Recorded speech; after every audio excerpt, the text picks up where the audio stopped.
안녕하세요. 네, 안녕하세요. 전 주열 교수님 랩실의 석가통합과정 심규현이라고 하고요. 오늘 발표드릴 논문은 퀄리티 어웨어 메모리 네트워크 for Interactive Volumetric Image Segmentation이란 논문입니다. 미카이 2021에 어셉이 되었고 아직 발표는 하지 않은 걸로 이제 알고 있고요. 일단 인터랙티브 세그멘테이션에 대해서 먼저 설명을 드려야 할 것 같은데, 사용자가 이미지의 오브젝트 혹은 이제 백그라운드를 아래 이렇게 그림처럼 초록색과 빨간색으로 이렇게 클릭을 해서 세그멘테이션 모델의 예측을 위한 인풋으로 주게 됩니다. 그래서 정확한 세그멘테이션 마스크를 얻는 태스크이고요.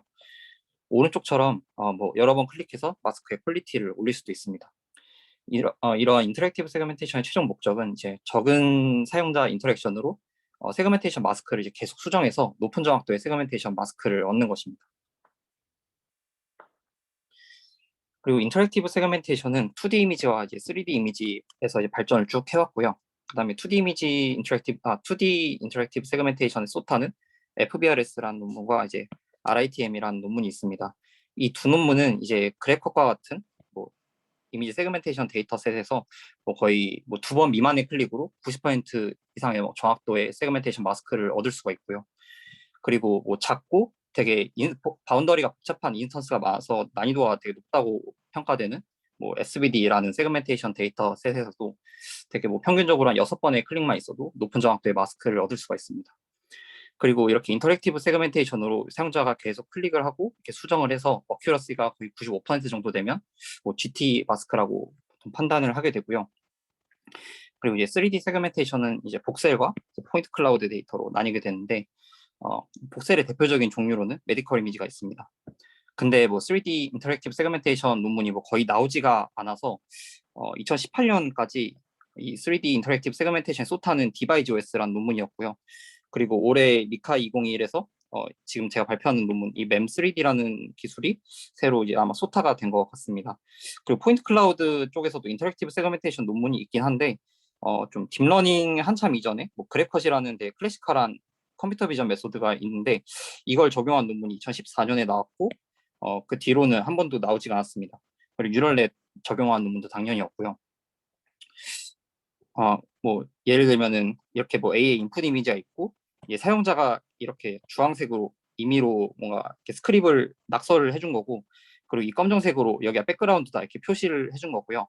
그래서 오른쪽과 같이 포인트 클라우드에서 트럭이 어디 있는지 이렇게 찾는 메소드가 아래 지금 2014년에 나온 그래컷 기반의 포인트 클라우드 이미지 인터랙티브 세그멘테이션입니다. 그리고 이 논문의 이제 모티베이션부터 이제 설명을 드릴 건데요.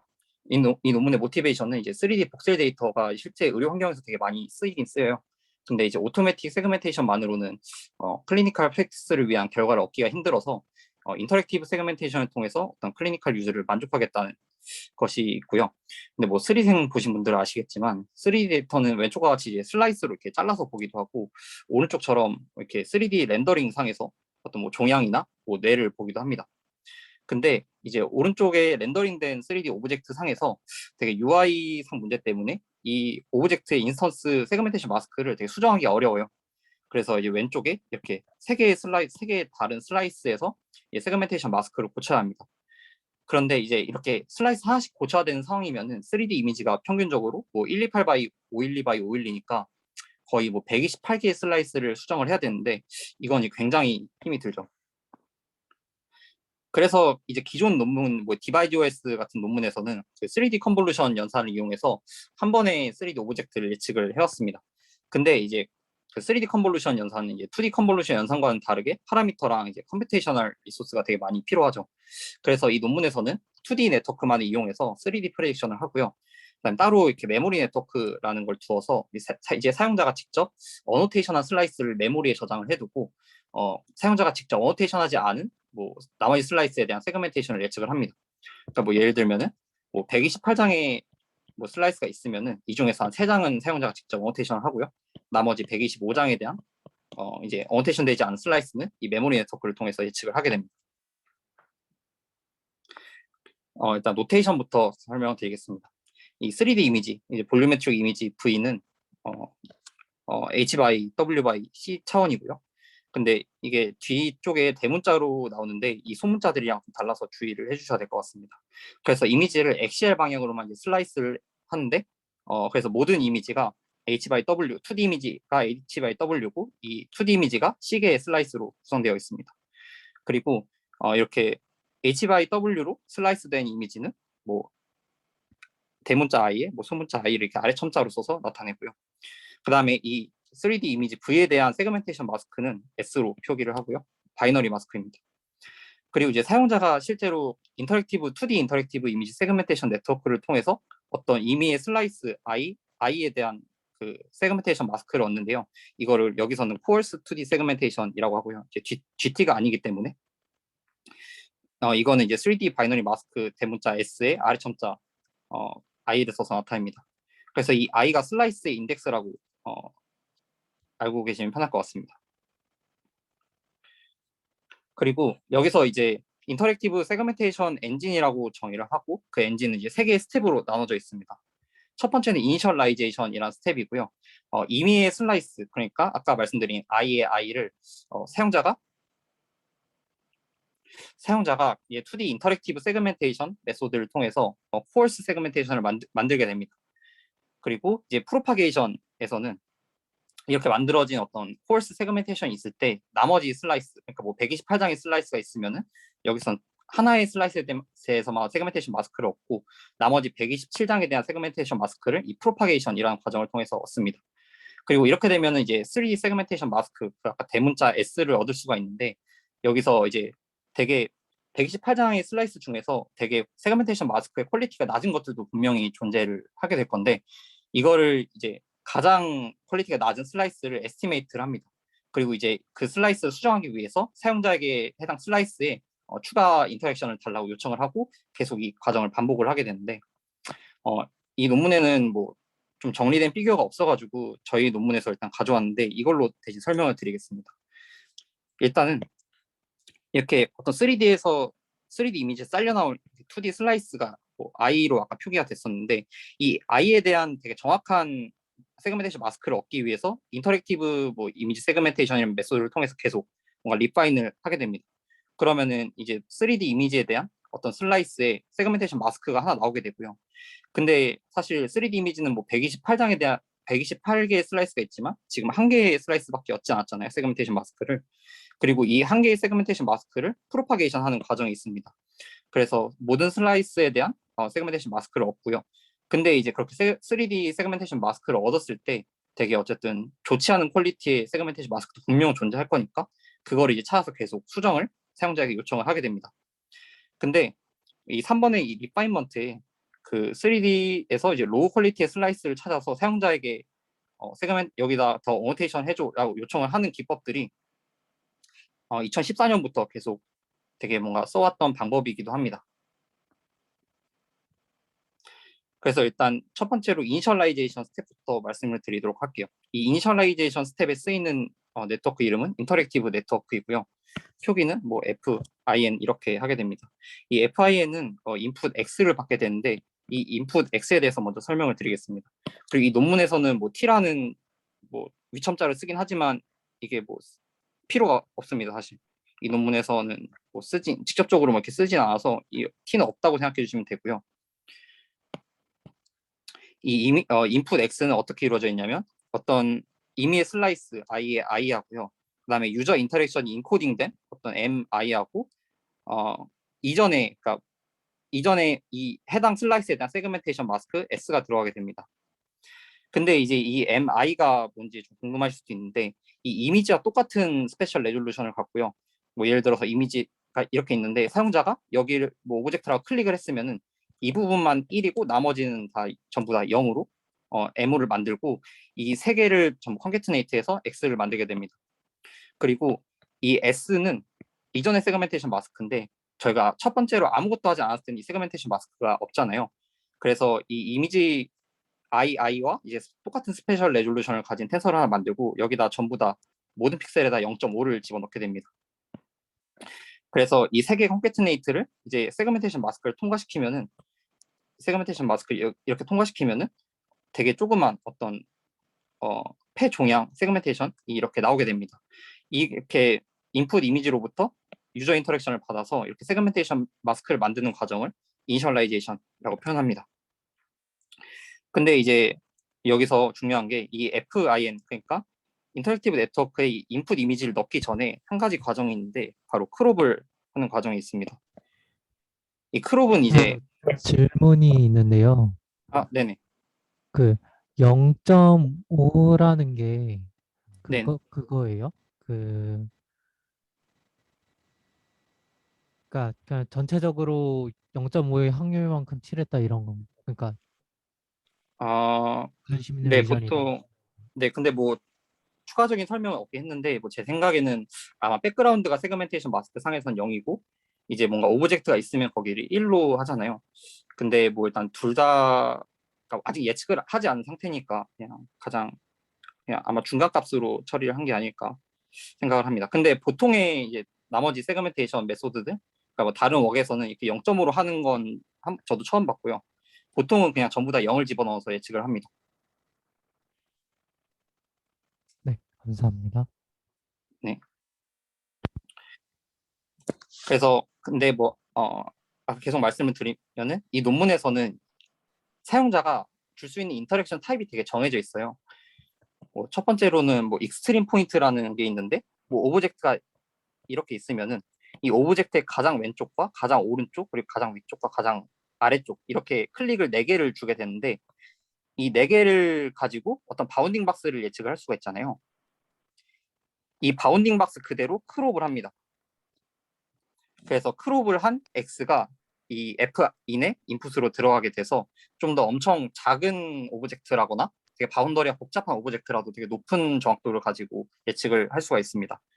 이렇게 인터랙티브 세그멘테이션 네트워크 이전에 뭔가 크롭을 하는 메소드는 계속 되게 뭐 바운더리에 대한 정확도를 높이기 위해서 이전 웍들부터 계속 써왔던 방법입니다. 그리고 이제 두 번째는 프로파게이션인데 일단 이 프로파게이션은 메모리 네트워크라는 뉴럴넷을 사용을 합니다. 그래서 일단 메모리라는 요소가 있는데요. 이 메모리는 뭐냐면 사용자가 실제로 어노테이션을 해서 유현님, 네, 그 ROI를 잡아주는 게요. 네네. 바운더리를 좀 더 잘 잡아주는 거에 도움이 되는 부분 조금 더 설명해 주실 수 있을까요? 네.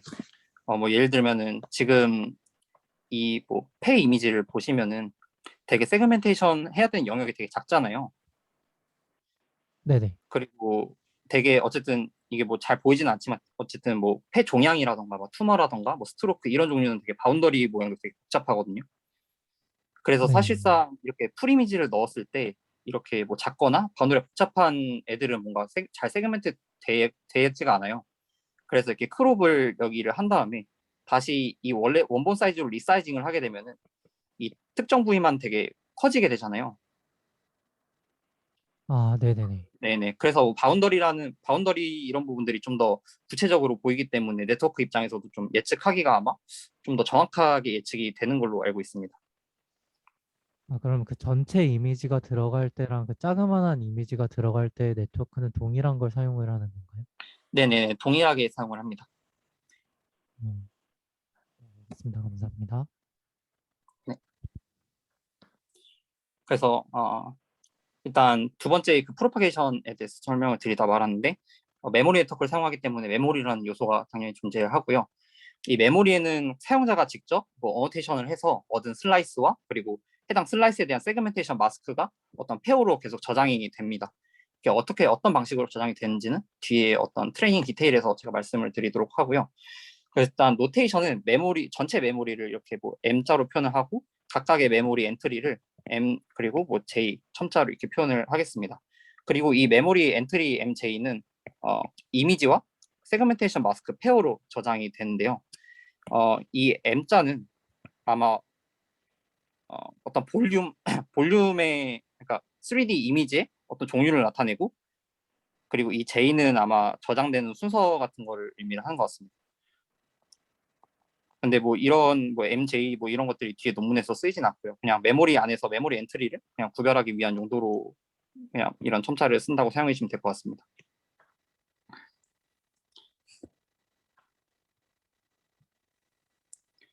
그리고 이제 메모리에 이렇게 저희가 저장된 엔트리들이 이렇게 존재하고요.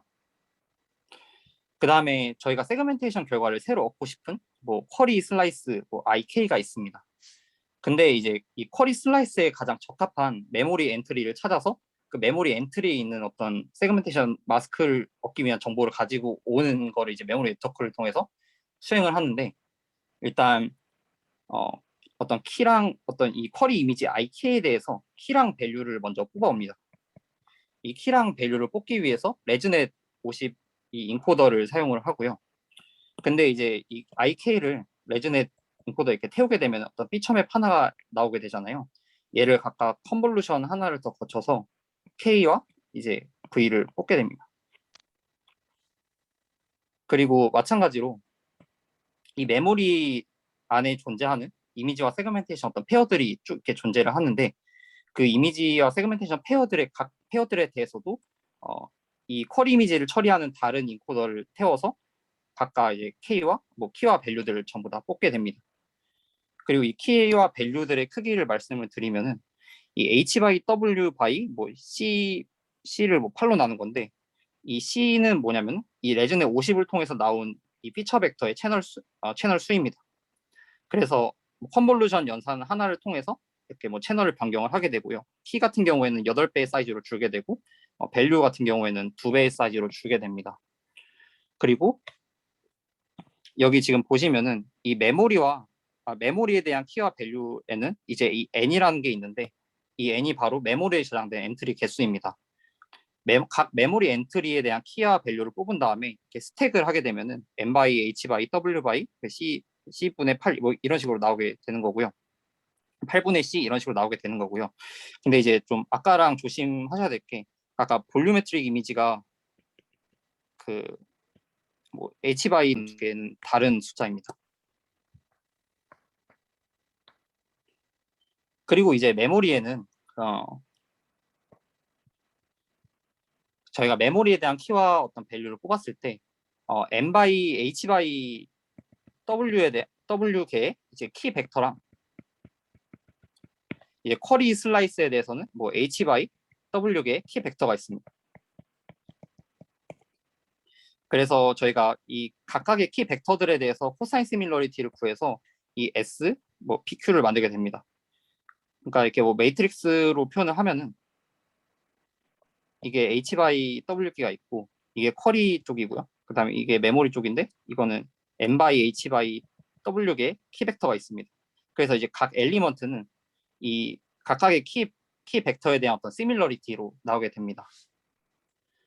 그리고 이제 각 Q에 대해서 이제 각 메모리 피처가 얼마나 매칭이 되는지 알고 싶으니까 이 벡터를 이 방향으로 이제 소프트맥스를 취하게 됩니다.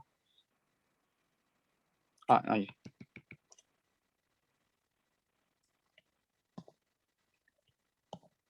이 방향으로 소프트맥스를 취하게 됩니다. 그러면은 어떤 의미의 어떤 쿼리 슬라이스의 Q번째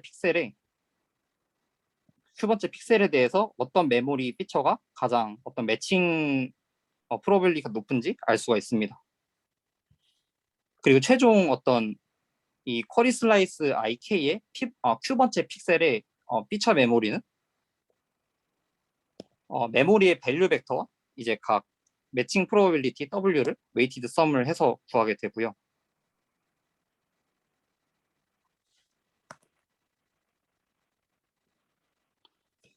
그렇게 이제 쿼리 슬라이스에 대한 피처 벡터 H가 나오게 됩니다. 이 H는 그 메모리의 밸류 피처를 웨이티드 썸에서 구한 거기 때문에 어떤 Q번째 H는 크기가 2분의 C로 되고요.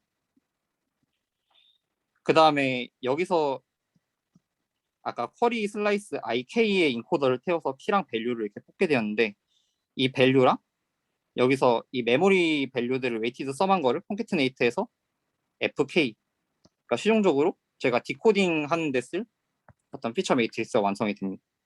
이 피처 매트릭스는 지금 여기서 나온 밸류 매트릭스가 H by W by 2분의 C고, 여기서 아까 웨이티드 서물에서 나온 어떤 매트릭스가 H by W by 2분의 C니까 둘이 콘캐트네이트를 했을 때 H by W by C로 나오는 걸 알 수가 있습니다. 근데 여기서 약간 좀 의아했던 게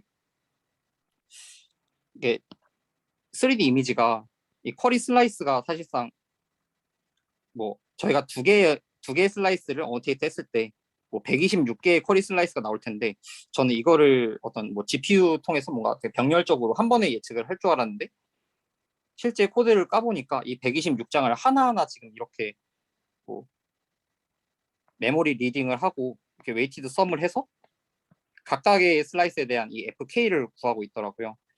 그래서 뭔가 되게 시간적으로는 되게 아마 오래 걸릴 것으로 생각을 하고 뒤에서 보시면 알겠지만 되게 엄청 많이까지는 아니더라도 되게 좀 상당한 시간이 걸립니다.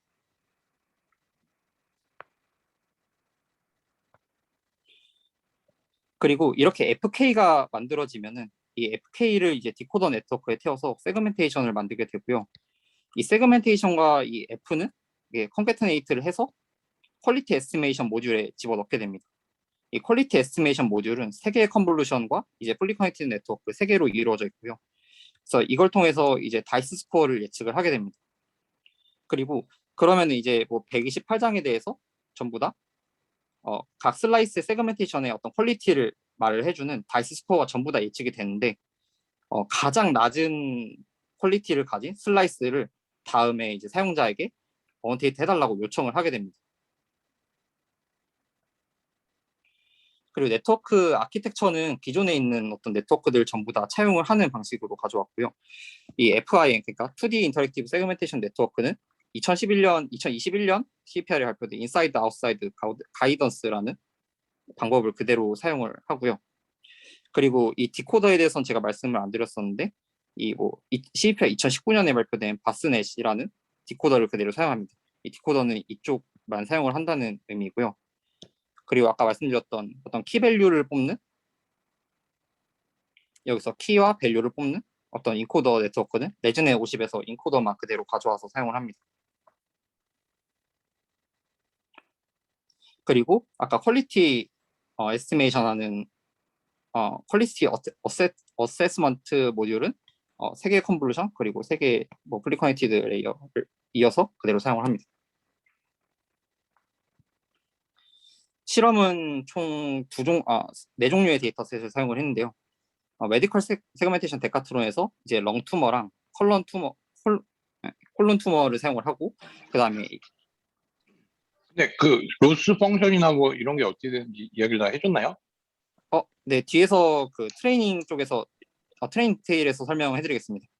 근데 네. 미리 말씀을 드리면은 뭐 이 FIN을 학습시키는 데나 뭐 이 3D 메모리 네트워크를 학습시키는 데 전부 다 그냥 크로스 엔트로피 이 하나만 사용을 합니다. 근데 뭐 퀄리티는 어떻게 그게 학습이 되고 뭐 네. 퀄리티 어세스먼트 모듈은 그냥 이 다이스 스코어를 리그레션해서 사용을 합니다. 아마 MSE를 사용하는 것 같고요. 그리고 이게 지금 조금 이 뭐 메모리나 뭐 이런 거는 뭐 그냥 셀프 텐션이나 트랜스포머랑 좀 비슷한 거죠 다. 네네 맞습니다. 근데 그러면은 메모리에 누가 담기는 거고 뭐 그걸 좀 그게 데이터 아이템 내에서 메모리가 새로 리셋돼 갖고 이렇게 컨스트럭트가 되는 건지 네네. 아니면 뭐 데이터셋 레벨에서 뭐 메모리가 이제 트레이닝 페이지에서 이제 전체 데이터셋을 뭐 이렇게 좀 반영하는 메모리가 뭐 이렇게 그게 되는 건지 이런.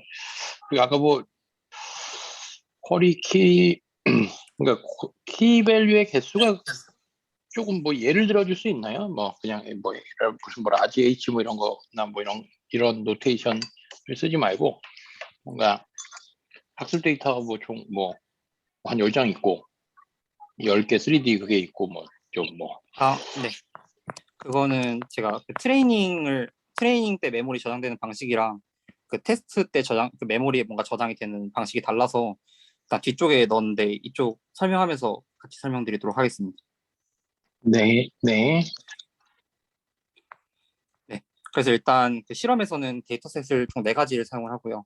메디컬 세그멘테이션 데카트론에서 이제 렁 투머와 콜론 투머를 사용을 하고 이제 키드니 이건 올건이고요. 그리고 저 키드니 투머를 사용을 합니다. 궁금한 게 하나 있는데요. 네네. 다이스 스코어에 대해서 로스를 줄 수 있으면은 모든 데이터에 대해서 이미 다 실제 그림이 있는 것 같은데, 그러면은 다시 해달라고 하는 거는 이미 있지만 한 번 더 봐달라는 이런 느낌인 건가요? 다시 한 번만 말씀해 주시겠어요? 그러니까 튜머가 어느 지점에 있다라는 정보는 이미 가지고 있지만 한 번 더 수정이 필요한지 봐달라, 이런 식으로 받, 가장 아, 로우 스코어에 해당되는 거를 봐달라고 하는 건가요?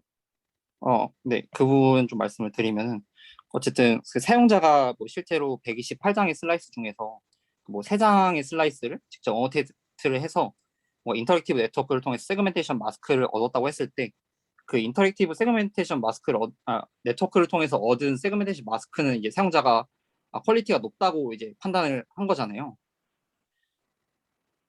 근데 이거를 이 3장을 이제 나머지 125장에다가 프로파게이트를 하게 되는데 이 125장에 대한 퀄리티는 그럼 사용자가 알 수는 없는 거잖아요. 아직 보지를 않았기 때문에. 그래서 이 125장에 대한 세그멘테이션 마스크를 이제 퀄리티 어세스먼트 모듈을 통해서 이 다이스 스코어를 예측을 하게 됩니다. 그러면은 이제 실제로 뭐 각 세그멘테이션 마스크들의 퀄리티를 네트워크가 보고 이제 뭐 다이스 스코어라는 걸로 이제 뭐 예측을 하게 되는데 그러면은 가장 수정이 필요한 세그멘테이션 마스크가 어디냐라고 해봤을 때는 이 예측된 다이스 스코어가 낮은 슬라이스라고 이제 판단을 하는 거죠. 그러면 가지고 있는 세 장을 0에서 1점 사이로 점수를 가지고 있고 거기다 학습한 걸 바탕으로 저 125장을 판단을 하는 건가요? 네, 맞습니다. 알겠습니다. 감사합니다. 네, 그리고 데이터셋은 아까 말씀드렸듯이 이렇게 4개의 종류로 있고 베이스라인 모델은 인터랙티브 세그멘테이션 메소드가 아닌 non 인터랙티브로 Course to Find 뭐 뉴럴 아키텍처 서치라는 2020 CEPR과 이제 뭐 3D NNUNet이라는 방법을 사용합니다. 그리고 인터랙티브 세그멘테이션 메소드로는 이 3D NNUNet의 이제 인풋을 좀 바꿔서 사용한 이제 인터랙티브 3D NNUNet이고 그다음에 2018년 소타인 디바이즈 OS를 사용을 합니다. 이 인터랙티브 3D NNUNet은 아까 말씀드렸듯이 뭐 인풋 이미지 3D 인풋 이미지 벡터 3D 인풋 이미지 V와 그리고 이 3차원 상에서 이제 유저 가이던스가 인코딩된 뭐 M 그리고 어, 이전 세그멘테이션 뭐 마스크 S 뭐 이런 식으로 콘캐트네이트를 해서 사용을 하고요. 이거가 그리고 이제 인터랙션 타입에 대해서 말씀을 드리면은 3가지 인터랙션밖에 사용을 하지 않습니다. 스크리블이랑 바운딩 박스랑 익스트림 포인트만을 사용을 하는데요. 이 스크리블은 거의 이 인스턴스의 거의 외곽 쪽 아웃리치를 이렇게 따라서 그린 거라고 하고 이 바운딩 박스는 뭐냐면 인스턴스 마스크를 정확하게 뭔가 타이트하게 이렇게 딱 감싸는 바운딩 박스인데 여기서 10픽셀 정도 떨어뜨렸다고 해요. 그리고 익스트림 포인트는 아까 말씀을 한번 드렸었는데 뭐 예를 들면 어떤 이미지상에서 뭐 이렇게 뭐 인스턴스가 있을 때 이 인스턴스의 가장 왼쪽과 가장 위쪽과 가장 오른쪽과 가장 아래쪽을 이렇게 4개 이 포인트가 있을 텐데 이 4개 포인트의 어떤 셋을 익스트림 포인트라고 말을 합니다. 그래서 이 3개의 종류로만 실험을 진행을 했다고 하고요. 근데 좀 특이한 거는 이 메소드에서 뭐 아까 눈치채신 분도 있으시겠지만 이 인풋이 그러니까 지금 이 인풋 X가 이미지랑 그리고 뭐 유저 가이던스 그리고 뭐 세그멘테이션 마스크 이런 식으로 정의가 되어 있었는데 이 유저 가이던스가 0과 1로만 구성되어 있고 이 채널은 1이에요. 이 소리는 뭐냐면 이제 사실 보통의 인터랙티브 이미지 세그멘테이션에서는 뭐 오브젝트를 나타내는 파지티브 어떤 클릭 뭐 샘플들이 있고 여기가 백그라운드다라고 지정을 해주는 네거티브 어떤 클릭들이 있는데 여기서는 항상 파지티브만 사용을 합니다. 오브젝트가 여기 있다는 용도로만 인터랙션을 사용을 하고요.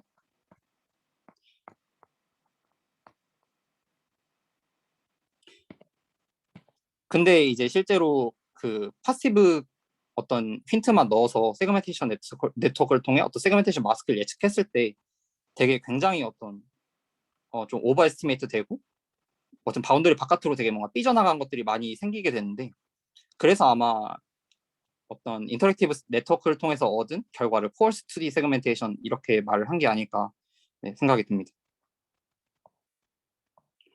그래서 뭐 그 아까 메모리에 대한 질문이 좀 있었는데, 그 메모리가 어떻게 저장되고 이렇게 메모리가 어떻게 실제로 활용이 되는지 이 트레이닝 디테일과 이제 테스트 디테일에서 말씀을 드리도록 할게요. 일단 아까 첫 번째로 이니셜라이제이션을 할 때 이 F-in이라는 네트워크를 사용을 한다고 말씀을 드렸었는데, 이 네트워크는 인사이드 앤 아웃사이드 가이던스라는 논문에서 사용한 네트워크 아키텍처를 그대로 가져와서 사용한다고 말씀을 드렸어요. 그래서 똑같은 트레이닝 세팅을 사용을 하고요. 그리고 이제 실질적으로 문제가 되는 부분이 뭐냐면은 아까 말씀드렸던 그 메모리 네트워크를 사용해서 3D의 이제 세그멘테이션 마스크를 프로파게이팅한 네트워크를 어떻게 학습을 진행을 할 거냐, 이게 좀 가장 크게 문제가 되는 부분인데, 일단은 어떤 3D 이미지가 하나가 있고, 예를 뭐 V가 하나 있고, 뭐 유저가 이 3D 이미지에 뭐 알비트럴리한 또 슬라이스를 세그멘테이션 했다고 할게요. 이걸 이제 SI라고 하고,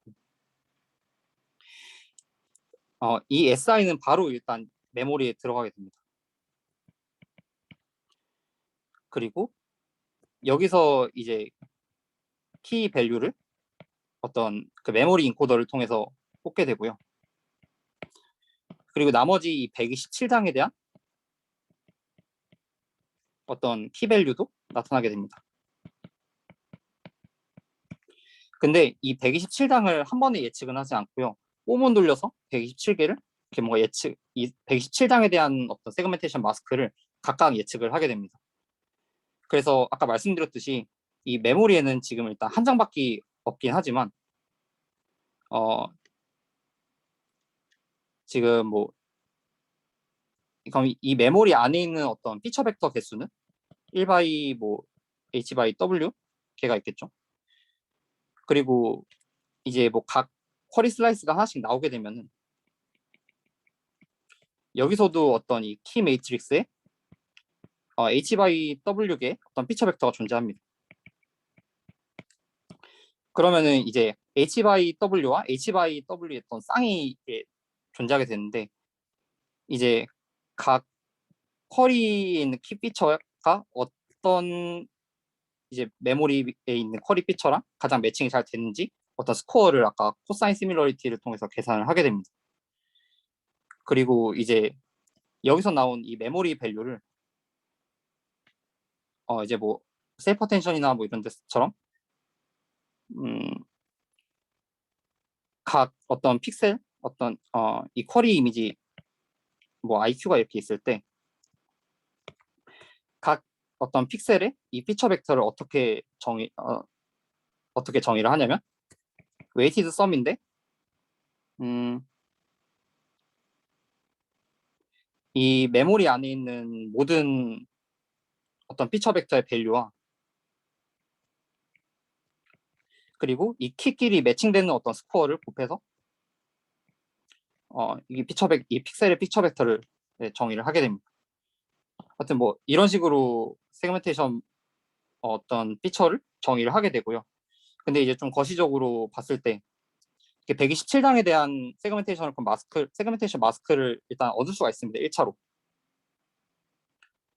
그러면 어쨌든 첫 번째로 어떤 3D 세그멘테이션 마스크 S가 일단 나온 상황인데, 이 세그멘테이션 마스크 S에서 아까 퀄리티 어세스먼트 모듈을 통해서 뭐 128장에 대한 뭐 세그멘테이션 마스크 퀄리티를 전부 다 예측을 하게 됩니다. 그 다음에 가장 또 이제 가장 퀄리티가 낮은 어떤 세그멘테이션 마스크를 다시 유저에게 어노테이션 해달라고 요청을 하고, 그러면은 이제 이게 뭐 S1이라고 하면은 이제 S2에서 세그멘테이션 마스크가 새로 생기게 됩니다. 그리고 이 S2도 마찬가지로 이제 메모리에 계속 저장이 되게 됩니다. 그래서 트레이닝하는 과정에서는 이제 뭐 여러 개의 3D 이미지가 하나의 배치에 들어오고, 일단 뭐 하나의 3D 이미지에서 말씀을 드리면 이 하나의 3D 이미지에서 총 5개 어떤 슬라이스를 그냥 랜덤으로 샘플링합니다. 그래서 이 과정을 계속 아까 제가 말씀드린 과정을 총 4번 반복을 하고요. 이렇게 5개의 샘플이 있으면 이 하나를 직접 뭔가 인터랙티브 세그멘테이션 하고 나머지 4개에 대한 마스크를 예측을 하고 그 다음에 또 이 중에서 가장 로이스트 퀄리티를 갖는 뭐 슬라이스 하나 더 인터랙티브 세그멘테이션으로 세그멘테이션 마스크를 만들고 나머지 또 3개에 대해서 예측을 하고 이런 식으로 총 4번 돌게 됩니다. 그리고 이 3D 이미지 한 장에 대해서 끝났으면 다른 3D 이미지를 또 가져와서 이 과정을 계속 반복을 하게 됩니다. 그리고 이제 이 메모리가 언제 업데이트가 되냐? 이 뭐 배치 사이즈, 그러니까 하나의 배치에 대해서 그러니까 유저가 세그멘테이션 한 이제 메모리 엔트리들은 전부 다 지우지 않고 갖고 있게 됩니다. 그럼 이제 메모리가 뭐 예를 들면은 3D 이미지가 뭐 5장이 있고 이 T는 디폴트로 5개니까 이 25개 어떤 이미지와 세그멘테이션 어떤 페어가 계속 메모리에 저장되고 있다가 다음 배치가 들어올 때 이 전부 다 메모리를 팝을 시켜버리게 됩니다. 그럼 다시 메모리가 empty 상태로 가게 되고 이게 뭐 다음 배치가 들어와서 뭐 또 다른 3D 이미지 그리고 뭐 계속 유저가 인터랙티브 세그멘테이션을 하게 되고 그러면 다시 메모리가 차고 또 다음 배치 들어오고 다음 배치가 들어오면은 전부 다 팝이 되고 이런 식으로 계속 메모리가 업데이트가 되게 됩니다. 트레이닝에서는. 근데 이제 트레이닝과 이제 테스트에서는 실제로 좀 다른 방식으로 메모리가 팝되고 이제 애드가 되는데요. 실제로 뭐 테스트에서는 뭐 에포크를 돌거나 뭐 이런 게 아니니까 일단 뭐 메모리가 있다고 했을 때 하나의 어떤 3D 이미지를 처리할 때 하나의 3D 이미지에 대한 어떤 슬라이스와 세그멘테이션 마스크는 전부 다 메모리에 저장이 되게 됩니다. 그래서 근데 이렇게 전부 다 저장이 된 거는 다음 3D 이미지로 갈 때 팝이 되게 되고요. 그러면 이제 이전 이미지에서 메모리에 저장되는 요소는 뭐냐라고 하면은 이전 이미지에서 뭐 유저가 10개의 슬라이스를 직접 세그멘테이션 마스크를 얻었다고 가정을 하면은 매 5번째마다 이제 이미지와 세그멘테이션 페어를 메모리에 그냥 영구적으로 저장을 합니다. 그럼 뭐 5번째와 뭐 10번째 이미지 세그멘테이션 페어가 이렇게 저장이 되게 되면은 이거는 다음 3D 이미지를 처리할 때도 그대로 메모리 갖고 있게 됩니다. 그래서 뭐 각각의 이미지에 대해서 뭐 2장의 뭐 10번씩 인터랙티브 세그멘테이션 네트워크를 통해서 2D 슬라이스와 어떤 세그멘테이션 마스크를 얻는다고 하면은 뭐 10장의 이미지를 처리하면 총 20개의 이미지 세그멘테이션 페어가 이 메모리 저장이 되게 되는 거죠.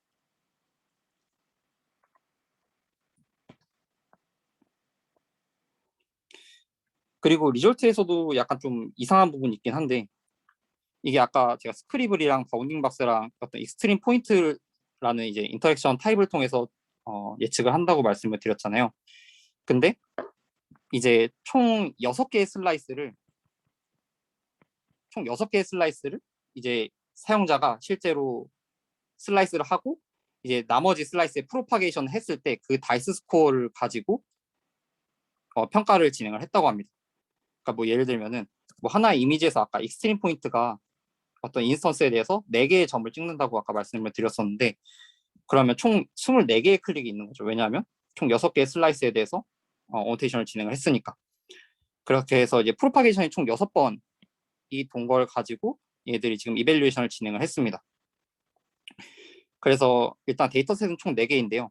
런 캔서와 콜론 캔서 그리고 뭐 키드니 그리고 키드니 투머 이렇게 총 4개입니다. 그래서 일단 런 캔서와 콜론 캔서부터 보시면 노인터랙티브 메소드를 사용했을 때보다 인터랙티브 메소드를 사용했을 때 훨씬 더 점수가 높습니다. 이건 왜 그러냐면 그냥 노인터랙티브 메소드를 사용을 했을 때 이 캔서들은 되게 인스턴스 크기가 작고 바운더리가 복잡하기 때문에 보통 세그멘테이션 되게 점수가 낮게 나와요. 근데 인터랙티브 세그멘테이션을 통해서 어떤 위치를 지정해 주거나 뭐 그런 방식을 사용을 하면은 좀 점수가 높게 나오는 편이고 근데 이제 뭐 다른 인터랙티브 세그멘테이션 메소드랑 좀 비교를 진행을 해봤을 때 평균적으로 런에서는 거의 뭐 3에서 5점 정도 차이가 나는 걸로 잘하게 되고요. 그 다음에 컬럼 캔서에서는 거의 뭐 5점에서 뭐 10점까지 뭐 차이가 나는 걸 확인해 볼 수가 있습니다. 근데 인터랙티브 3D NA 유넷보다는 디바이즈 OS 2018년 논문이 좀 더 잘하는 것을 확인할 수가 있고요.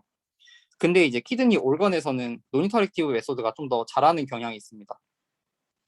이건 왜 그러냐면 일단 논인터랙티브 메소드를 사용을 해도 97.4라는 되게 높은 다이스 스코어가 나오게 되는데 이 경우에는 이제 실제로 펄스 2D 세그멘테이션이 뭐 거의 95 이하로 나오기 때문에 더 안 좋은 정보를 안 좋은 정보를 가지고 프로파게이션을 한다고 말씀을 드릴 수가 있습니다. 그래서 어쨌든 논인터랙티브 세그멘테이션 메소드보다는 이 경우에는 되게 점수가 엄청 소량 낮게 나오게 되고요. 뭐 이 키드니 투머도 이 투머는 좀 더 뭐 올건보다는 되게 사이즈가 작고 어쨌든 바운더리가 복잡하기 때문에 인터랙티브 메소드보다는 점수가 되게 낮게 나옵니다. 하지만 뭐 인터랙티브 뭐 3D NN 유닛이나 뭐 디바이즈 OS라는 방법보다는 뭐 소량 증가한 것을 볼 수가 있습니다. 그리고 이 퀄리티 어세스먼트에 대한 어떤 실험도 진행을 했었는데요. 이 퀄리티 어세스먼트 모듈이 뭐냐면 아까 말씀드렸듯이 되게 어떤 3D 세그멘테이션 마스크를 예측을 했을 때 그 다음 유저가 어노테이션 해야 될 슬라이스로 가장 퀄리티가 낮다고 예측한 어떤 슬라이스를 사용자에게 요청을 하는 방법이 퀄리티 어세스먼트 모듈입니다.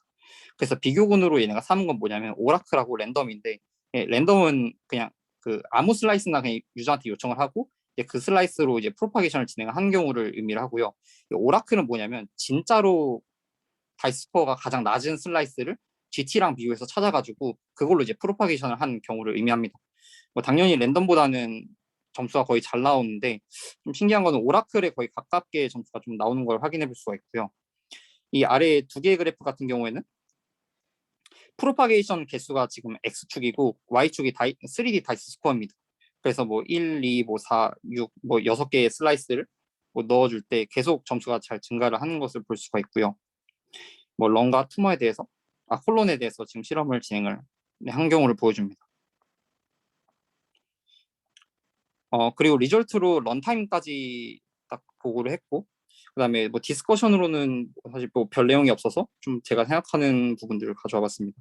일단 런타임은 그 GPU로 엔비디아 2080 Ti를 사용을 했고요. 인풋 사이즈는 뭐 512 x 512 x 100으로 전부 다 동일하다고 합니다. 근데 아까 프로파게이션을 한 번 할 때 5.13초라는 시간이 걸린다고 하고요. 근데 저는 이 5.13초도 되게 좀 시간이 많이 든다고 생각을 했거든요. 왜냐하면 저희가 이전에 슬라이스 앤 컨커라는 논문을 이제 저희 연구실에서 작업을 했었는데 그게 거의 예측 속도가 뭐 2에서 3초 정도 나온 걸로 기억을 하는데 어쨌든 5.13초라는 게 뭐 되게 긴 시간으로 느껴졌고 그리고 사용자가 실제로 인터랙티브 세그멘테이션 이런 메소드를 통해서 어떤 뭐 세그멘테이션 레이블을 만든다고 했을 때 5.5초나 기다려줄 수 있을까라는 생각을 좀 하게 됐었는데 근데 얘네가 실험을 한 걸 보니까 이 3D NN 유닛이 200한 번 이렇게 업데이트를 하는데 200초가 걸린다고 하더라고요. 근데 사실 이 3D NN 유닛도 그냥 3D 네트워크 두 개를 붙인 구조여서 이렇게 200초까지 걸리진 않는데 이게 왜 그런지는 저도 좀 의심이 되긴 했습니다. 그리고 이제 제가 좀 의문을 가졌던 부분이 추가적으로 두 부분 정도가 있는데요. 아까 말씀드렸듯이 인터랙션 타입을 세 가지로 국한을 시켰잖아요. 뭐 첫 번째로 스크립을, 그리고 두 번째로 뭐 바운딩 박스, 세 번째로 익스트림 포인트 이렇게 했는데 뭐 익스트림 포인트나 바운딩 박스를 통해서는 실제로 아까 FIN에 집어넣기 전에 여기서 크롭을 한다고 말씀을 드렸잖아요. 이 익스트림 포인트와 바운딩 박스로는 크롭이 가능합니다. 근데 이 스크립을 인풋을 받았을 때는 이렇게 크롭을 할 수가 없는데 이 부분은 어떻게 크롭을 한 건지도 좀 나와 있지 않아서 좀 이 부분 좀 껄끄러웠고요. 그리고 실제로 보시면은 사용자가 이 인풋 이미지에 대해서 이제 스크립을 이렇게 아웃리치 따라서 그려주게 되는데 이걸로 이렇게 바운딩 박스를 만들게 되면은 뭐 거의 이 정도가 됩니다. 그러면은 이 나머지 부분에 대한 세그멘테이션은 전부 다 예측을 할 수가 없게 되는 상황이거든요. 그래서 좀 이 부분은 어떻게 해결했는지 좀 추가적으로 확인이 필요한 부분일 것 같습니다. 그리고 아까 퀄리티 어세스먼트 모듈을 평가를 할 때 지금 얘네가 랜덤과 오라클만 이 두 개만 비교를 해서 평가를 진행을 했었는데 사실 이런 퀄리티 어세스먼트 모듈이 나오기 전에 되게 액티브 러닝 기반의 방법들이 많이 사용이 됐어요.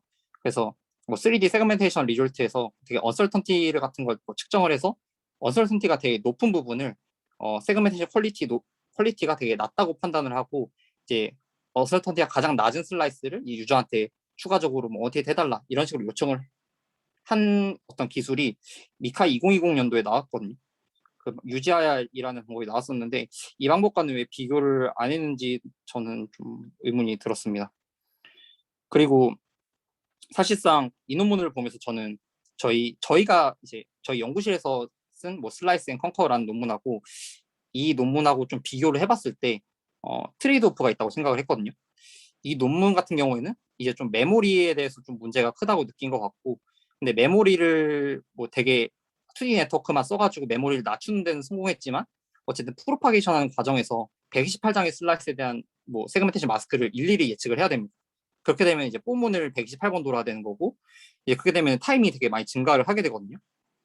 근데 이제 저희 연구실에서 이제 개발한 뭐 슬라이스 앤 컨커 같은 기술은 뭐 3D 네트워크를 사용을 하기 때문에 실제로 뭐 메모리는 어쩔 수가 없는 부분이긴 하지만 그래도 뭐 이미지 한 장을 예측하는데 10기가 미만으로는 나오게 됩니다. 그러니까 2080 Ti로도 충분히 예측을 할 수 있는 정도는 맞는데, 근데 타임이 이렇게 128장을 뭐 일일이 예측하지 않기 때문에 되게 이 방법보다는 되게 적게 나오거든요. 그래서 사실 뭐 유저가 뭐 이 메모리랑 타임 중에 뭐가 더 선호하는지는 잘 모르겠고, 뭐 연구하는 뭐 방향에 있어서도 앞으로 뭐 메모리 사실 뭐 메모리와 타임을 뭐 둘 다 줄일 수 있으면 좋겠지만, 네, 앞으로 어떤 방향으로도 좀 연구들이 이루어지는지 좀 지켜봐야 될 것 같습니다. 근데 뭐 이 UGIR을 연구한 좀 연구진들이 이 3D 인터랙티브 세그멘테이션에서 좀 되게 잘 나가는 되게 많은 연구들을 발표를 하는 연구팀인데, 여기서는 3D 컨볼루셔널 뉴럴 네트워크를 사용을 함에도 불구하고 되게 그런 네트워크들을 라이트 웨이트로 되게 잘 만들어서 하더라고요. 그래서 실제로 한번 예측한데도 뭐 메모리가 뭐 5기가 미만으로도 충분히 예측을 하는 걸로 봐서 사실 이 논문이 크게 무슨 의미를 갖는지는 솔직히 잘 모르겠긴 합니다. 근데 어쨌든 뭐 디바이즈 OS를 뭐 공식적으로 이긴 뭐 첫 번째 논문인 것 같고요. 3D 인터랙티브 세그멘테이션에서. 네. 그래서 뭐 저희 연구실에서 뭐 개발한 슬라이스 펑커가 아마 근데 이 논문보다는 뭐 점수가 더 잘 나올 것 같긴 해서, 네, 다시 뭐 논문 어떻게든 붙여서 소타를 가져오도록 하겠습니다. 네.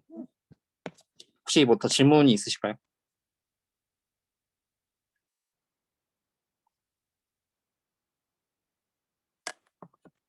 네, 질문 없으면 네, 마치겠습니다.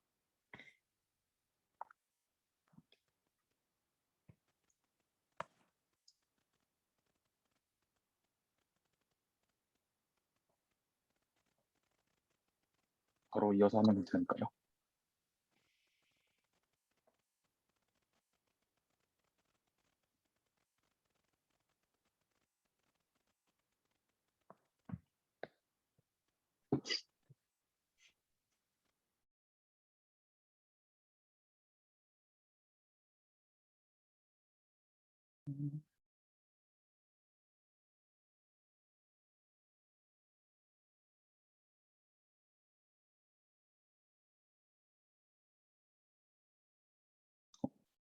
혹시 잘 들리시나요?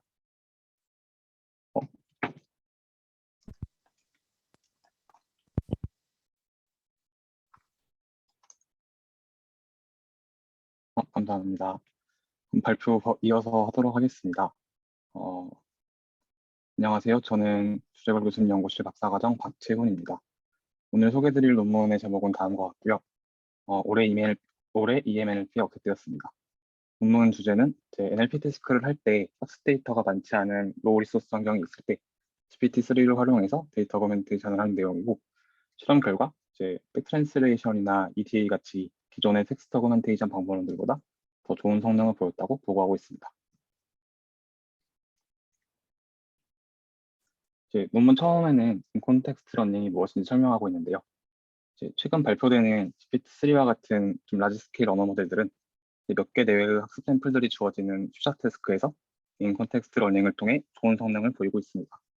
여기서 말하는 인콘텍스트 러닝은 학습을 할 때 별도의 파라미터 업데이트를 하지 않고 프롬프트만을 잘 구성해서 문제를 푸는 것인데요. 이 프롬프트는 일반적으로 모델이 어떤 태스크를 어떻게 풀어야 하는지에 대한 디스크립션과 실제로 이 태스크를 어떻게 풀면 되는지에 관한 이그젬플들을 넣어주는 것으로 구성되어 있습니다. 예를 들어서 이제 영어에서 프랑스어로 번역하는 태스크를 한다고 치면 아래 그림처럼 첫 줄에는 태스크에 대한 설명을 넣고 그 밑에 이제 몇 개의 번역 예시를 넣은 다음 마지막으로 우리가 번역하고 싶은 샘플들을 넣어서 나머지 실제 그 프랑스어를 모델이 직접 생성하는 형태로 구성되어 있습니다. 그런데 이제 이 논문에서는 이러한 프롬프트 기반 접근들에 대한 문제점들을 제시하고 있는데요. 첫 번째는 이제 그 모델의 인풋 최대 길이가 정해져 있기 때문에 이제 넣을 수 있는 이그젬플들의 개수가 좀 제한된다는 단점이 있고, 두 번째는 새로운 입력이 있을 때마다 얘를 직접 추론하기 위해서 매번 큰 언어 모델들을 인퍼런스 해야 되기 때문에 좀 비싸고 메모리를 많이 먹는다는 단점을 지적하고 있습니다. 그리고 마지막으로는 이제 기존의 파인튜닝 테크닉들이 많이 발전을 했는데 이런 것과 좀 인컴패터블하다는 점을 지적하고 있습니다. 그래서 이 논문에서는 그 GPT-3를 통해서 문제를 직접 푸는 대신에 이 GPT-3를 이용해서 새로운 데이터 샘플들을 만들어서 이걸 가지고 상대적으로 좀 작은 더트나 로버타 같은 언어 모델들을 파인튜닝 하는 데 사용하는 일종의 데이터 어그멘테이션 프레임워크를 제안하고 있습니다. 프레임워크 전체적인 흐름은 아래 그림처럼 생겼는데요. 먼저 이제 좀 큰 언어 모델을 가지고 신테틱한 데이터를 그 레이블과 함께 생성하고 이 데이터를 원래 데이터셋에 추가해서 더트나 로버타 같은 언어 모델을 학습하는 구성입니다. 그 프레임워크에는 크게 두 가지 특징이 있는데, 첫 번째는 이제 기존 샘플들로부터 새로운 데이터를 만드는 데이터 어그멘테이션 측면이 있고요. 두 번째는 보통 데이터 어그멘테이션은 그 샘플류만 새로, 그러니까 모델의 입력만 좀 바꾸는 경우가 많이 있는데, 그런 것이 아니라 그 생성한 텍스트에 대해서 레이블까지 함께 예측하도록 해서 이 레이블을 통해서 그러니까 이 예측된 레이블을 소프트 레이블로 해서 더 작은 언어 모델을 학습할 때 레이블로 사용하는 일종의 놀리지 디스틸레이션 개념도 함께 담고 있습니다. 그 프레임워크에 보다 자세한 데이터 생성 과정은 다음과 같은데요. 첫 번째로는 새로운 데이터 생성 과정에서 참고하기 위해서 기존의 데이터셋에서 이그젬플들을 가져오는 이그젬플 셀렉션 단계입니다. 그리고 두 번째는 이를 기반으로 GPT-3의 입력으로 들어가는 프롬프트를 만드는 단계입니다. 프롬프트는 이제 앞서 보여드린 것처럼 사전에 정의된 템플릿에다가 어떤 태스크 스페시픽한 정보도 넣고 그다음에 기존에 수출한 이그젬플들을 넣는 과정을 통해서 만들어집니다. 그리고 마지막으로 이제 이 프롬프트를 GPT-3 같은 한 언어 모델에 넣어서 어떤 새로운 샘플들을 만든 다음에 이걸 가지고 얘를 이제 기존의 데이터셋에 합쳐가지고 일종의 데이터 어그멘테이션을 해서 이걸 가지고 파인 튜닝을 하는 단계로 이루어져 있습니다. 그래서 이 가운데 있는 이게 이그젬플 셀렉션이고 이렇게 만드는 게 프롬프트 컨스트럭션이고 이거 가지고 실제로 데이터셋을 만들어서 학습하는 게 익스트랙팅 어그멘테이션이라고 볼 수 있을 것 같습니다. 첫 번째는 이그젬플 셀렉션입니다. 여기서는 이제 기존의 트레이닝 데이터셋이 있을 때 여기서 무작위로 K개를 뽑아가지고 얘를 그 이그젬플로 넣어주는 단계인데요. 여기서는 이제 모든 샘플들을 유니폼하게 본 다음에 거기서 무작위로 2개를 뽑아서 사용했습니다. 이 몇 개 뽑는지도 일종의 하이퍼 파라미터인데 실험 결과 2개가 코스트나 퍼포먼스 측면에서 적당한 트레이드오프 관계에 있다고 설명하고 있습니다. 그 다음은 프롬프트를 만드는 단계입니다.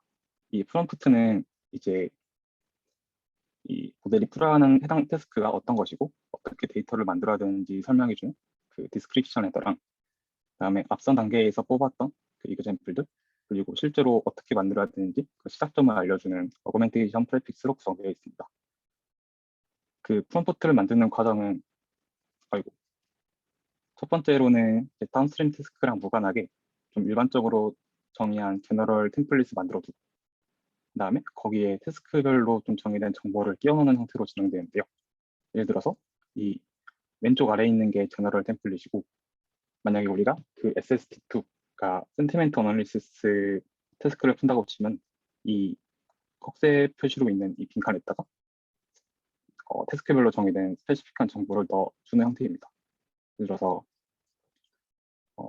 우리가 영화 리뷰에 대한 감성 분석을 한다고 치면 텍스트 타입은 무비 리뷰가 들어가고 레이블 타입은 센티먼트고 레이블 종류는 포지티브, 네거티브가 있다. 이런 식으로 구성이 됩니다. 그리고 하나 보면 좋은 게 새로운 무비 리뷰만 만드는 것이 아니라 이 만든 리뷰에 대한 실제 레이블이 무엇인지에 대한 것 예측도 함께 진행하도록 이렇게 되는데요. 이거는 이렇게 실제 단어를 예측해서 클래시피케이션하는 접근에 대해서 좀 더 살펴보면 다음과 같습니다. 이제 언어 모델로 클래시피케이션 할 때 보통 레이어를 달아서 클래시피케이션 하는데 이렇게 하는 게 아니라 빈칸 채우기의 형태로 다양한 클래시피케이션을 하는 연구가 최근에 나오고 있는데요. 이는 이제 우리가 분류하고 싶은 문장이 있을 때 이 뒤에다가 빈칸이 있는 하나의 패턴을 붙이고 그 다음에 하나의 클래스당 하나의 레이블 토큰을 정해서 그 레이블 토큰이 빈칸에 예측된 정도를 각 클래스에 대한 예측된 정도로 활용하는 것입니다. 예를 들어 가지고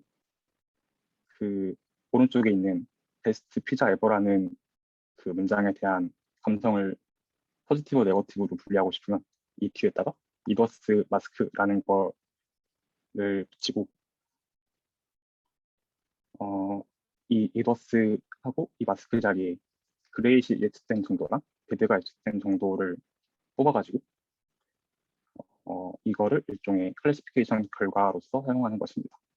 그래서 이걸 하기 위해서는 첫 번째는 패턴이 있어야 되고 두 번째는 레이블 토큰이 있어야 됩니다.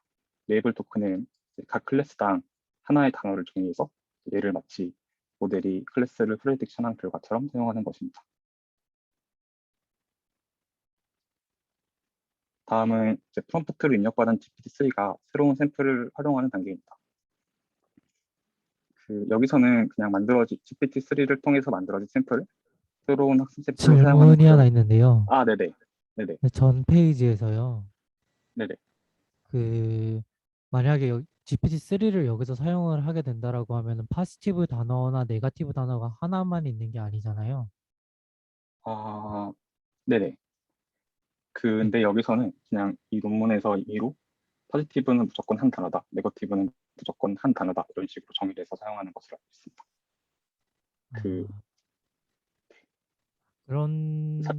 네, 그렇게 되면은 그 단어가 나오는 확률이 네네. 저렇게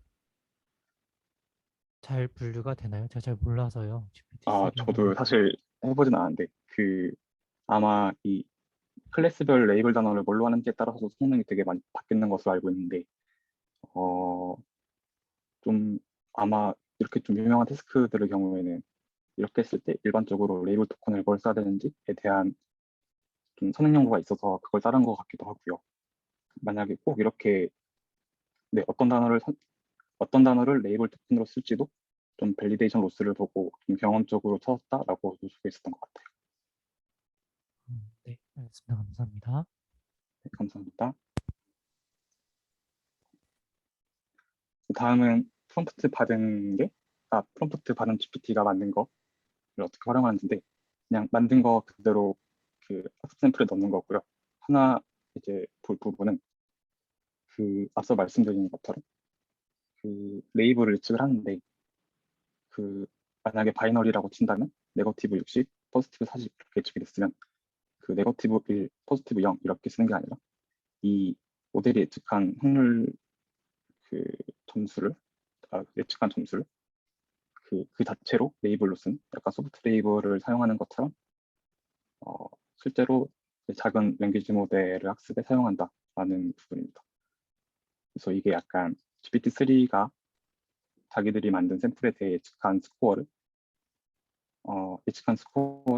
작은 언어 모델이 배우도록 하는 일종의 놀리지 디스틸레이션이다라고 여기서는 말하고 있고요.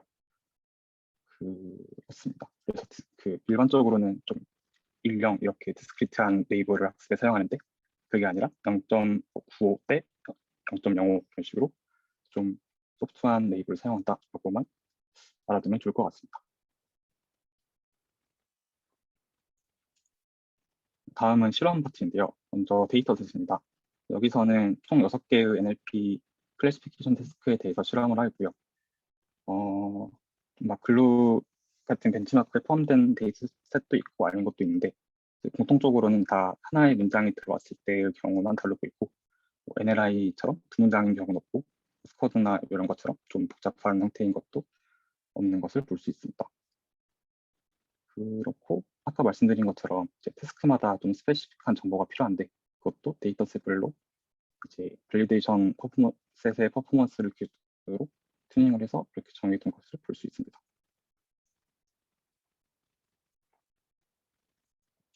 다음은 실험 세팅인데요.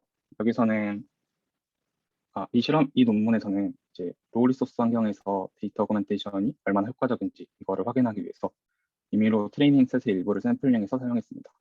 샘플링 비율은 0.1, 0.3, 1.0 세 가지로 조정했습니다. 그리고 실제로 학습된 언어 모델로는 버트베이스와 디스틸버트 사용하였습니다. 그리고 이제 어그멘테이션을 몇 개를 할지도 중요한 패턴인데 여기서는 그냥 그 샘플링된 오리지널 트레이닝 셋과 같은 개수의 샘플을 만들어서 학습에 사용하였습니다. 그 다음은 여기서 제안하는 GPT-3 믹스랑 비교하는 또 다른 텍스트 어그멘테이션 베이스라인 메소드들인데요. 그리고 크게 유명한 거 두 가지가 있습니다. 첫 번째는 EDA, 이지스트 데이터 어그멘테이션이라는 메소드고요. 이거는 이제 되게 간단하고 휴리스틱한 방법론이고 어떤 문장이 있을 때 얘의 동의어를 바꾸거나 무작위로 넣거나 무작위로 두 단어 바꾸거나 무작위로 한 단어 지우는 등의 과정을 거쳐서 새로운 샘플을 만든 다음에 얘를 마치 새로운 샘플인 것처럼 학습에 사용하는 것입니다. 두 번째는 백트랜스레이션인데 이거는 어떤 샘플이 있으면 얘를 다른 언어로 번역을 했다가 다시 원래 언어로 번역해서 걔를 마치 새로운 샘플인 것처럼 사용하는 것입니다. 이거 예시가 오른쪽에 있는 것처럼 되어 있고요. 얘의 목적은 이제 의미적으로는 똑같은데 드러나는 표면적인 모양새가 좀 다른 샘플을 만드는 것을 목표로 하고 있습니다. 다음은 이제 첫 번째로는 그 실험 결과인데 첫 번째는 로우 리소스 환경에서 각각의 데이터 어그멘테이션들의 효과를 비교한 실험입니다. 이 표 보시면 이제 각 컬럼이 얘가 어그멘트 안 한 거, 이제 나머지가 어그멘트 방법론에 따라서 한 거고, 이 각 로가 데이터셋이고 그 안에 비율이 이제 오리지널 트레이닝 셋에서 얼마나 가져있는지입니다. 그리고 맨 밑에 게 이제 모든 데이터셋에 대해서 평균 낸 결과입니다. 결과를 보면은 이제 첫 번째로는 여기서 제안한 GPT-3 믹스가 기존의 EDA나 백트랜슬레이션 같은 방법들보다 전반적으로 더 좋은 성능을 보임을 알 수 있습니다. 그리고 이게 이 숫자 옆에 있는 조그만 글씨가 실험 여러 번 해서 거기에 대한 분산 값인데 그 분산을 보면 전반적으로 GPT-3 믹스가 다른 어그멘테이션 방법론들보다 더 분산이 낮음을 알 수 있습니다. 항상 낮은 건 아닌데 거의 다 맞다고 논문에서는 말을 했고요. 그래서 이걸 봤을 때 여기서 제안한 방법론이 전반적으로 더 스테이블한 결과를 준다라고 말하고 있습니다. 그리고 맨 밑에 이제 평균값 보면은 EDA나 트랜슬레이션의 결과를 보면 오히려 EDA나 트랜슬레이션을 써서 어그멘테이션을 한 결과가 오히려 어그멘테이션 하지 않고 더 작은 샘플 개수를 가지고 학습한 것보다 낮은 경우가 꽤 있는데요. 그런데 그러니까 이러면 사실 어그멘테이션을 안 하는 게 오히려 더 이득이라는 해석이 될 수도 있는데 그와 반대로 GPT-3 믹스는 어그멘테이션을 하지 않았을 때보다 거의 항상 높은 성능을 보임을 알 수 있습니다. 그 다음은 이제 로우 리소스 셋업이 아니라 그 트레이닝 데이터 전체를 활용했을 때 여기에다가 어그멘테이션을 해도 효과가 있는지에 대한 실험입니다. 이 실험은 이제 모든 데이터셋에 대해서 하지는 않았고 그 SST2 데이터셋만 가지고 했고요. SST2의 원래 데이터 개수랑 똑같은 개수만큼 이제 데이터를 만들어서 이거 가지고 모델을 학습했습니다. 학습한 결과가 아래와 같은데요. 그 디스티볼트는 원래 SST만 가지고 했을 때는 90.28이었는데 어그멘트한 결과 90.70으로 약 0.42% 오른 걸 볼 수 있고 버트베이스도 약 3% 오른 걸 볼 수 있습니다. 근데 여기서는 이제 EDA나 트랜스레이션도 똑같은 조건으로 실험한 결과가 안 들어가 있었는데 왜 없는지는 안 나와 있었는데 아마 이전 슬라이드에서 이제 1%일 때도 효과가 없었으니까 안 한 게 아닌가 싶은 생각은 들었습니다. 다음은 논문에서 제안한 프레임워크에 대한 에뮬레이션 스터디입니다. 맨 처음에는 이제 그 프롬프트를 만들 때 여기 넣어주는 이그젬플을 몇 개로 할 것인가에 대해서 실험했는데요. 그 원래는 2개만 썼는데 이거를 1개, 2개, 4개, 8개 바꿔가면서 실험한 것입니다. 그거에 대한 결과가 이렇게 있는데 첫 번째로는 이제 원래 데이터에서 가져온 샘플 수가 엄청 작을 때, 그러니까 0.1이나 0.3%만 가져왔을 때는 그 이그젬플 하나만 넣는 게 좀 성능이 많이 오르지 않고 2개 이상을 넣어줬을 때 성능이 많이 오르면 말하고 있습니다. 근데 데이터셋을 한 1% 정도 가져오기 시작하면 그때부터는 K를 몇 개를 하든 사실, 그러니까 프롬프트 이그젬플을 몇 개를 넣든 사실 성능에 큰 영향을 주지 않는 것을 볼 수 있습니다. 그리고 또 한 가지 문제점은 K가 늘어나면은 그에 따라서 당연히 그 인퍼런스 코스트가 늘어난다는 장점도 가지고 있습니다. 그래서 이 논문에서는 K를 2로 설정하는 게 그 코스트나 퍼포먼스 측면에서 적당한 트레이드오프다고 말하고 있었습니다.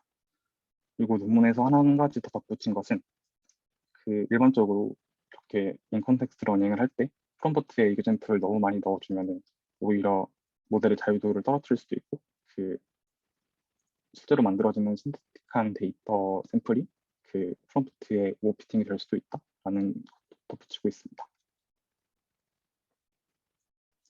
다음은 어그멘테이션 할 때 사용되는 GPT-3의 사이즈에 따라서 성능이 어떻게 변하는지입니다. GPT-3 모델이 공개된 게 크게 4가지 사이즈가 있는데 순서대로 보면 에이다가 제일 작은 거고 다빈치가 제일 큰 겁니다. 그래서 보면은 이제 약간 당연한 결과인데 그 사용하는, 그러니까 데이터 어그멘테이션을 사용하는 제너레이티브 모델이 언어 모델이 클수록 그냥 어그멘테이션 한 결과 성능이 전반적으로 올라간다라고 볼 수 있습니다.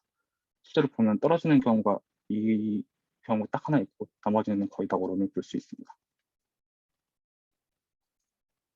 다음은 여기서 이제 놀리지 디스틸레이션이라고 주장했던 그 소프트 레이블에 대한 실험입니다. 그래서 어그멘테이션 안 한 거랑 소프트 레이블 써서 실험한 거랑 그다음에 그 소프트 레이블 대신에 가장 스코어가 높게 나온 하나를 가지고 걔를 레이블로 써서 학습한 거랑 3가지를 비교하고 있습니다. 그래서 보시면은 소프트 레이블 쓴 게 하드 레이블 쓴 것보다 항상 성능이 높은 걸 볼 수 있고 그 성능의 폭도 꽤 큼을 알 수 있습니다. 그래서 여기서는 이제 이러한 성능 차이가 약간 엄청 큰 언어 모델 논리지를 실제로 학습되는 언어 모델에게 좀 전이하는 과정이기 때문에 성능 향상이 크다고 말을 하고 있습니다. 마지막은 이제 만들어진 결과 한번 보는 것 같아요. 보시면 이제 K가 2개니까 프롬프트에는 이그젬플이 2개 주어지고요. 그거에 따라서 만들어진 게 아래 결과입니다. 그 논문은 예시가 3개 있었는데 좀 볼만한 부분은 첫 번째는 이게 그 프롬프트에 들어가는 이그젬플의 레이블에 따라서 실제로 만들어지는 레이블도 영향을 많이 받는다고 말하고 있어요. 예를 들어서 그 이그젬플을 2개 다 포지티브면 만들어지는 것도 포지티브고 뭐 네거티브 2개 들어갔으면 만들어지는 것도 네거티브고 반반 섞여 있으면 상대적으로 좀 비슷하다라고 말을 하고 있고요. 이 레이블뿐만이 아니라 전반적인 문법, 그 신테틱한 구조나 시메틱한 스트럭처도 많이 영향을 받는다라고 말하고 있습니다.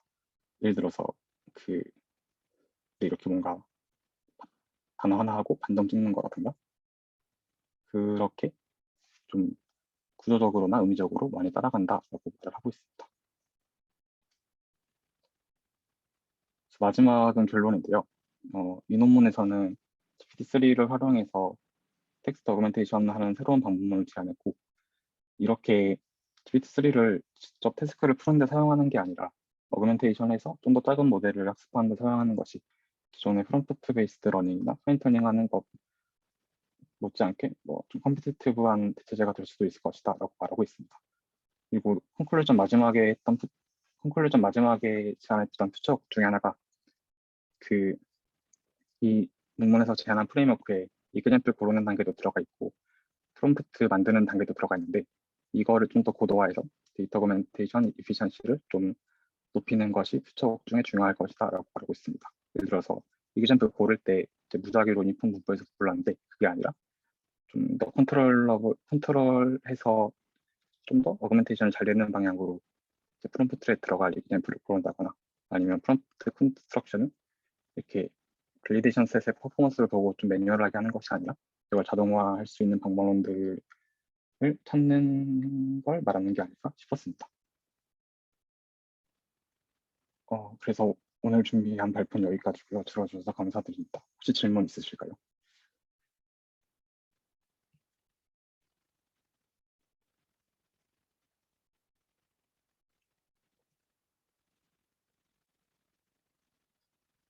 없으시면 여기까지 하도록 하겠습니다. 감사합니다.